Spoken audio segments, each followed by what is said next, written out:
اگلے دن اتفاق سے پھر بیٹھے تھے تو حضور نے فرمایا ابھی ایک شخص آئے گا.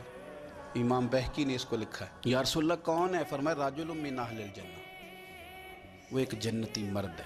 حضرت انس بن مالک کہتے ہیں نظر اٹھائی تو وہی کل والا آدمی، مؤدب بڑا ہے، حضور کی بارگاہ میں آیا تو وضو کر کے آیا، اسی طرح پانی کے قطرے ٹپک رہے، ہاتھ میں جوتے تھامے آ کے بیٹھ گیا، چند باتیں کی چلا گیا. اللہ کی قدرت، حسین اتفاق. تیسرے دن پھر حضور نے فرمایا ایک شخص آنے لگا.